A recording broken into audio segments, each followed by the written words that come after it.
En Notimundo a la Carta, una opción para mantenerse informado. Con Gisela Bayona.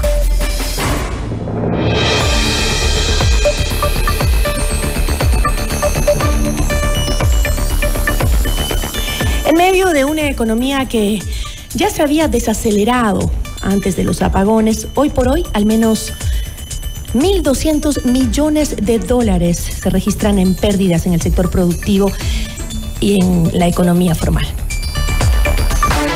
Nuestra entrevista de hoy en Notimundo a la Carta. Nos acompaña a esta hora Osvaldo Landázuri, analista económico. ¿Cómo está? Muy buenas tardes, gracias por estar con nosotros. Hola, Gigi, gracias por la invitación.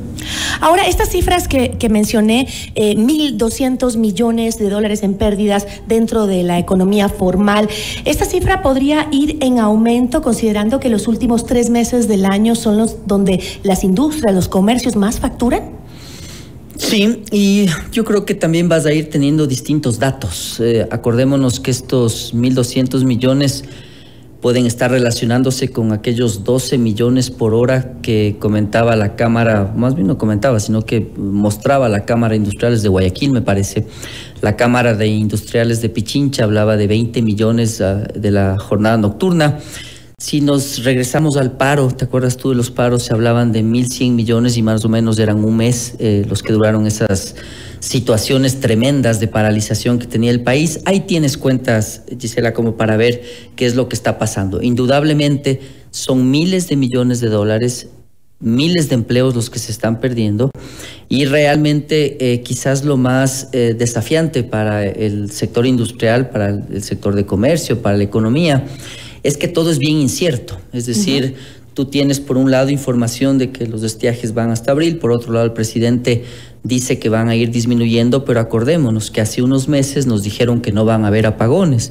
Luego vimos que los apagones desaparecieron o se redujeron drásticamente, pero de una manera muy antitécnica, porque luego tuviste que ir a 10 horas de apagones. Entonces, el fondo creo que es que hay tantos datos que tú no controlas, y variables más bien dicho, más que datos, que tú no controlas, que realmente eso hacen que los disparos vengan de diferentes lados y no tengas nada cierto. Ahora, ¿cuáles serían las alternativas para el sector productivo? Se habla también de prescindir de personal, que podría ser esta una opción. O sea, es la última opción siempre, prescindir de personal. Porque además también cuesta. Porque te cuesta, porque tú formas un personal, porque realmente inviertes mucho dinero en que esa persona sea productiva. Entonces, yo he propuesto algunas cosas. La primera, yo he dicho, y es interesantísimo porque yo no soy mucho de redes, los pocos seguidores pueden ver, pero cuando he propuesto objetivamente que debería haber una pausa normativa, por ejemplo. Tú debes hacer una pausa normativa tipo pandemia. Deberías hacer que los horarios cambien, deberías hacer que exista la posibilidad de que un fin de semana el trabajo no cueste más. ¿Por qué? Pero la reestructuración de los horarios en un empleado ¿es legal? Cuando un empleado ya tiene un horario establecido con su contrato.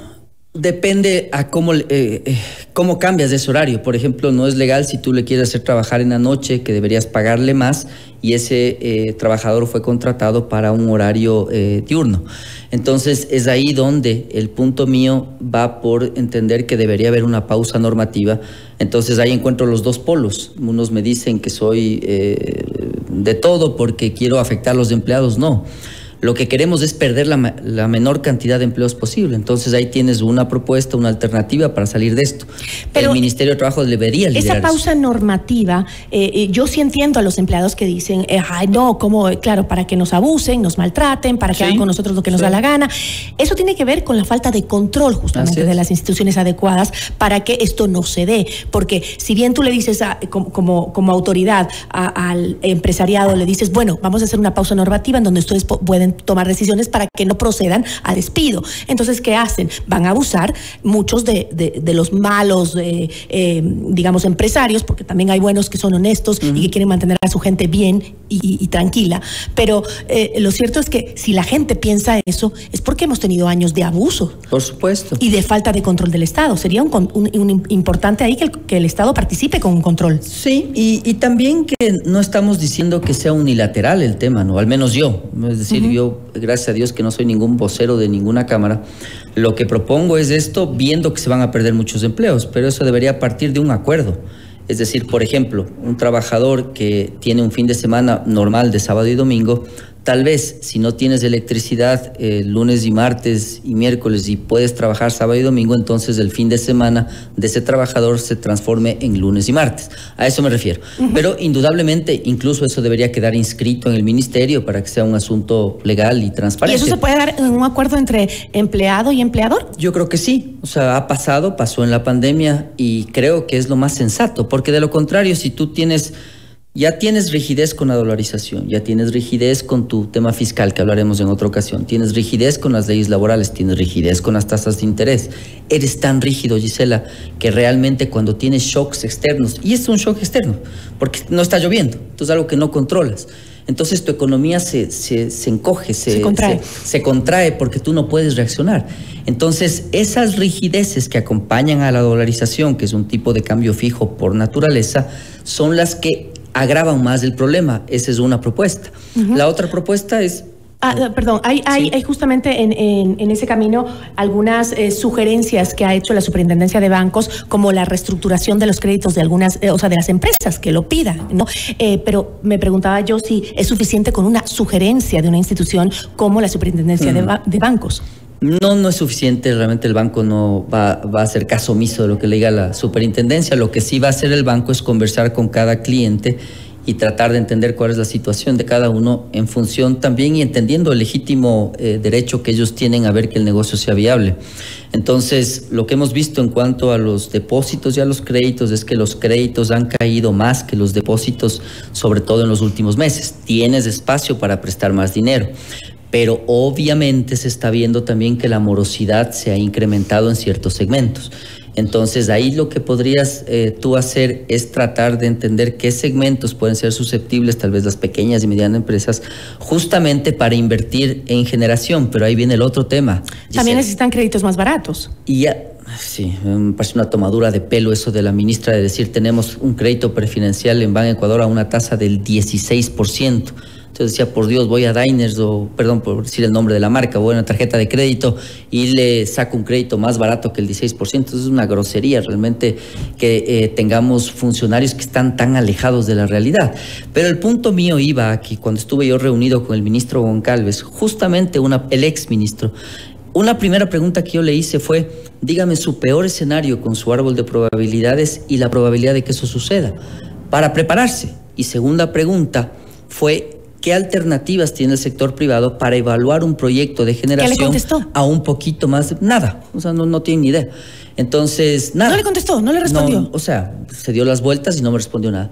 Entonces, si tú quieres que el sector privado invierta en generación térmica... Certezas. Entonces, tal vez te va a tocar hacer ciertos, y esa es la siguiente propuesta, ciertas transformaciones normativas para que tú le puedas seguir comprando al privado electricidad, incluso si el estiaje disminuye en el mes de abril.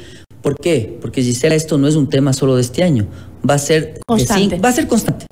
Y bueno, lo que decíamos, ¿no? El tema de la certidumbre, porque el Estado también estaba diciendo que como medida de ayuda, el gobierno eliminó los impuestos y anunció créditos que decíamos del 100% de los costos para la compra de generadores eléctricos que permitan pues mantener en pie los negocios, los pequeños principales, ¿no? Los medianos y pequeños negocios que necesitan obviamente de un generador para poder subsistir y no quebrar, ¿no?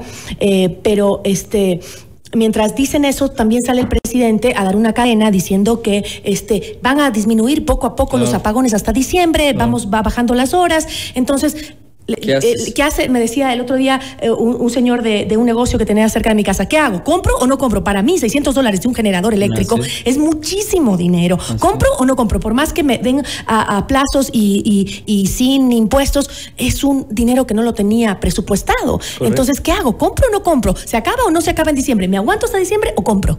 Entonces, ahí es donde viene esta propuesta que yo estoy comentando. Tú como Estado deberías darle la certeza de que si él ya no necesita generar, va a poder venderte a la red.